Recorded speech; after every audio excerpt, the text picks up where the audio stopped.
Dear students, आज का हमारा लेक्चर का टॉपिक है basic features of Indian economy.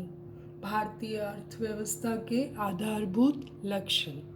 हम भारतीय अर्थव्यवस्था की कुछ ऐसे फीचर्स को पढ़ेंगे जिससे हमें ये जानकारी मिलेगी कि भारतीय अर्थव्यवस्था की विशेषताएं क्या हैं।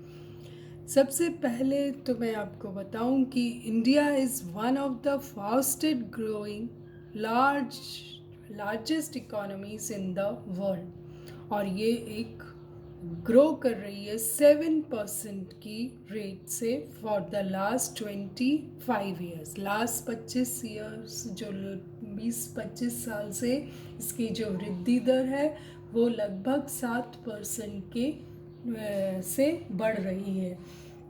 लेकिन फिर भी हम भारत को अभी भी अल्प विकसित देशों में ही इसकी गिनती होती है। G20 में India is still one of the poorest countries in the world. तो ऐसा क्यों है कि इतनी 7% की वृद्धि दर से बढ़ने के बावजूद भी भारतीय अर्थव्यवस्था अभी भी डेवलप्ड नेशंस की श्रेणी में नहीं आ सकी है। What are the basic reasons और फीचर्स, उसकी हम स्टडी करते हैं। सबसे पहला रीज़न है लो पर कैपिटा इनकम। भारत में प्रति व्यक्ति आय का स्तर बहुत नीचा है। जैसा कि आप जानते हो कि अगर किसी देश की लोगों की स्टैंडर्ड ऑफ लिविंग को देखना है तो हम सबसे पहले उसकी पर कैपिटा इनकम को कंपेयर करते हैं, जिससे हमें आइडिया हो जाता है कि दूसरे देशों के साथ कंपेयर करने में कि किसी देश के लोगों की स्टैंडर्ड ऑफ लिविंग कैसा है। अब जो मॉडिफाइड सिस्टम है कंपेयरिंग और कैलकुलेटिंग पर कैपिटा इनकम का, वो इंटरनेशनल लेवल पर हम क्रय शक्ति के बेसिस पे नापते हैं, यानी कि purchasing power of currency of that particular country. तो कैसे कैलकुलेट होती है लो per capita income? On the basis of the purchasing power of the currency, कि रुपए में कितना सामान खरीद सकते हैं। अगर मैं जनरल शब्दों में कहूँ तो that on the basis of that हम कैलकुलेट करते हैं पर कैपिटा इनकम को। जबकि जो ओल्ड ट्रेडिशन था वो एक्सचेंज रेट ऑफ करेंसी पे बेस था, विनिमय दर पर था। लेकिन अब क्रय शक्ति के बेसिस पे हम पर कैपिटा इनकम को कैलकुलेट करते हैं। अगर हम आर्थिक समीक्षा 2018-19 के में देखें तो उसमें ये बताया गया है कि सन 2015-16 में अगर वास्तविक टर्म्स में या रियल टर्म्स में हम देखें तो पर कैपिटा इनकम थी 77,803, और नॉमिनल टर्म्स में देखें तो ये थी 94,130। और जबकि 2017-18 के लिए अगर हम देखें तो उसमें की गई है 86,660, और नॉमिनल टर्म्स में है ये 1,11,782 रुपये। यानी कि रियल टर्म्स में तो ये ग्रो कर रही है सिर्फ 5.5% से, और नॉमिनल टर्म्स में ये ग्रो कर रही है बाय एन एवरेज ऑफ 9% से। जबकि अगर हम इसको वर्ल्ड रिपोर्ट आई थी एक 2016 में, अगर हम उससे कैलकुलेट करें तो इंडिया की पर कैपिटा जीडीपी वॉज $1,750, जबकि यूएस की थी $55,980। तो आप देख सकते हैं कि दोनों में कितना फ़र्क है।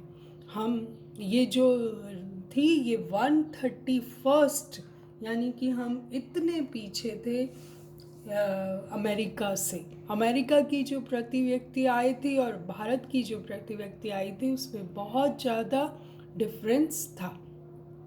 तो हम देख सकते हैं कि ये जो पर कैपिटा इनकम जो है बहुत ही कम है। नेक्स्ट जो हम देखते हैं unequal distribution of wealth. Unequal distribution क्यों है? आप देख सकते हैं कि भारत धन और आय के वितरण में बहुत असमानता है। High degree of disparity in income is found in India. जो ग्रोथ तो हो रही है, 7% से लगभग इकॉनमी बढ़ रही है, लेकिन उस ग्रोथ का फ़ायदा सब लोगों को इक्वली नहीं मिल रहा। जो टॉप इनकम्स में आते हैं उनकी इनकम बाकी लोगों से बहुत ही तीव्र गति से बढ़ती जा रही है, लेकिन जो गरीब हैं वो और गरीब होते जा रहे हैं। हमने 5 ईयर प्लान जो था, सेकेंड 5 ईयर प्लान में सोशलिस्टिक सोसाइटी का जो पैटर्न था वो अडॉप्ट कर लिया था, लेकिन हम उसके ऑब्जेक्टिव्स को अचीव करने में फेल हो गए। According to the latest data, 39% of rural population possesses only 5% of all rural assets।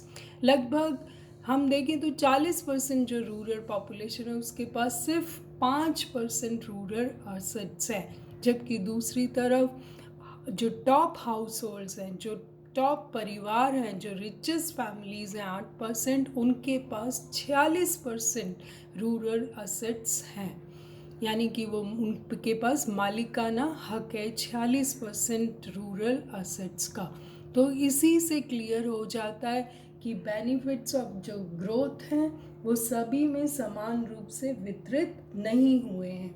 सरकार राजकोषीय नीति के माध्यम से भरसक प्रयास तो करती रहती है, बहुत सारी योजनाएं भी चलाती है, कर के माध्यम से, एक्सपेंडिचर के माध्यम से सरकार समाज में आय के वितरण में असमानता को कम करने की कोशिश तो बहुत करती है, लेकिन फिर भी कहीं ना कहीं हम इसको अचीव नहीं कर पाए हैं।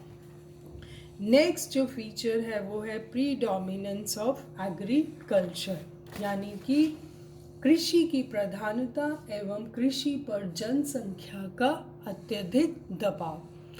Heavy pressure on agriculture. Land-labor ratio is not favorable in India.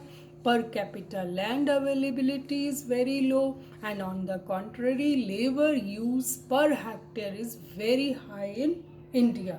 अगर हम देखें तो 1951 में 100 मिलियन कृषक थे, जो कि 2011 में 260 मिलियन हो गए। अगर आर्थिक समीक्षा में भी इस बात की पुष्टि की गई है कि 40% से ज़्यादा भारत की श्रम शक्ति अभी भी कृषि में ही संलग्न है।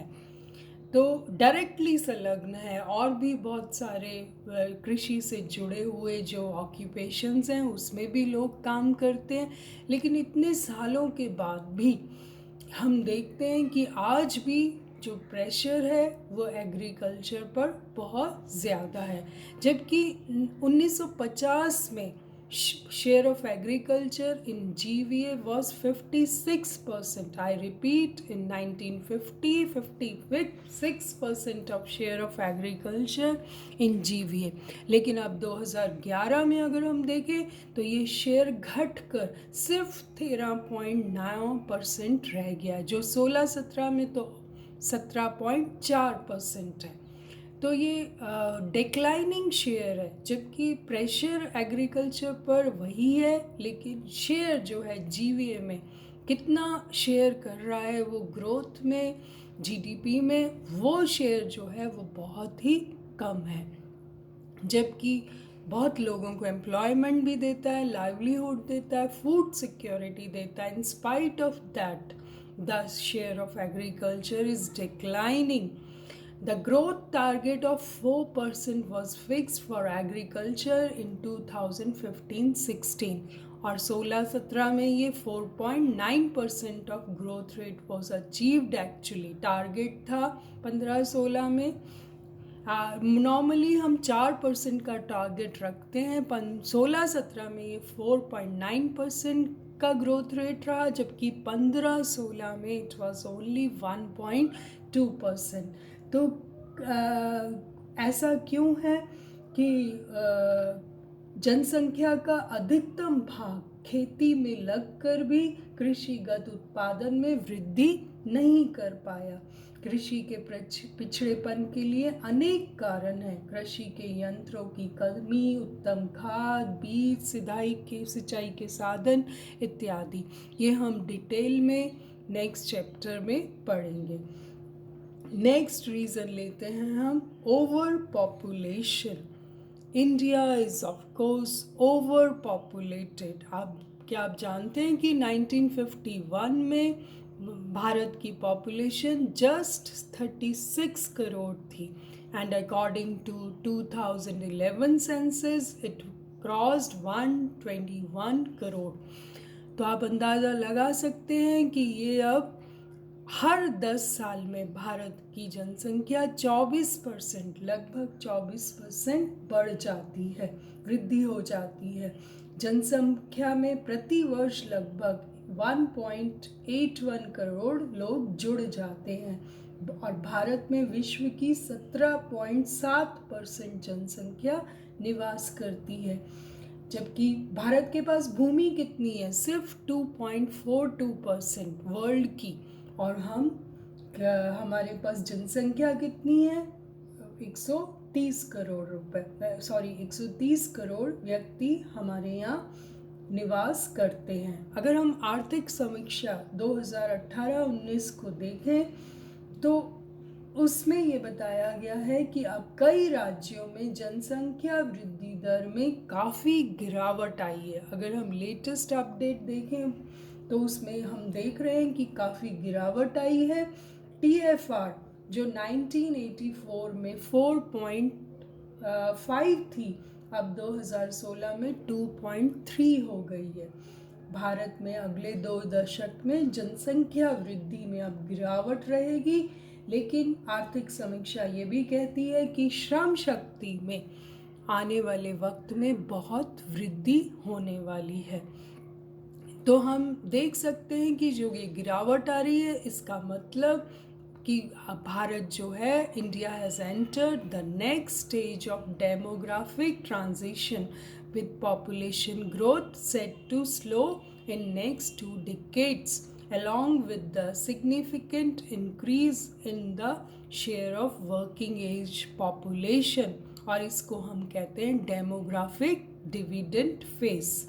क्या होगा कि अब श्रम शक्ति ज़्यादा हो जाएगी, काम करने वाले लोगों की जो रेशियो है बढ़ जाएगा बजाय बच्चों और बड़ों के। तो डिपेंडेंट पॉपुलेशन कम हो जाएगी और वर्किंग पॉपुलेशन का रेशियो ज़्यादा हो जाएगा। इसे हम डेमोग्राफिक डिविडेंड के नाम से जानते हैं। नेक्स्ट जो एक और ले लेते हैं, अनबैलेंस्ड इकोनॉमिक ग्रोथ, असंतुलित आर्थिक विकास। क्या है असंतुलित? क्या है कि अर्थव्यवस्था का संतुलित विकास नहीं हुआ है। नवीनतम उपलब्ध आंकड़ों के अनुसार देश की श्रम शक्ति का लगभग 49% भाग अभी भी कृषि पर निर्भर है। देश के कुछ राज्य तो बहुत डेवलप्ड हैं, जैसे कि हाईली डेवलप्ड हैं महाराष्ट्र, तमिलनाडु, गुजरात, पंजाब, हरियाणा, और कुछ स्टेट्स जो हैं वो बहुत ही बैकवर्ड है, बिहार, झारखंड, उड़ीसा। अगर हम इन स्टेट्स की पर कैपिटा इनकम को कंपेयर करें तो आपके सामने ये पिक्चर ज़्यादा क्लियर हो जाएगी। ऑन करंट प्राइसेस इन 2014-15 का डेटा हमारे पास है, तो 2014-15 में हरियाणा की जो पर कैपिटा इनकम थी वो 1,47,000 के करीब थी, जबकि पंजाब की 99,000 के करीब, उड़ीसा की 59,000 के करीब और आसाम की तो 49,000 के करीब। तो राजस्थान की 72,156 के करीब और महाराष्ट्र 1,29,235 के करीब। तो आप देख सकते हैं कि इंडिया में ही स्टेट्स में इतना वेरिएशन है पर कैपिटा इनकम को लेके। कहाँ 1,47,000 और कहाँ सिर्फ 50,000 भी नहीं है कुछ स्टेट्स में।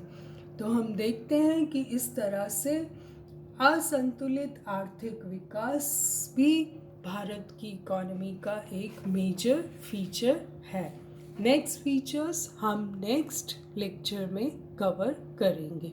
आपके पास नोट्स हैं, आप उनसे पढ़ सकते हैं और इस लेक्चर को सुनते हुए आप अपना और भी इसमें डेटाज आपको कहीं से मिलते हैं तो ऐड कर सकते हैं। Thank you so much.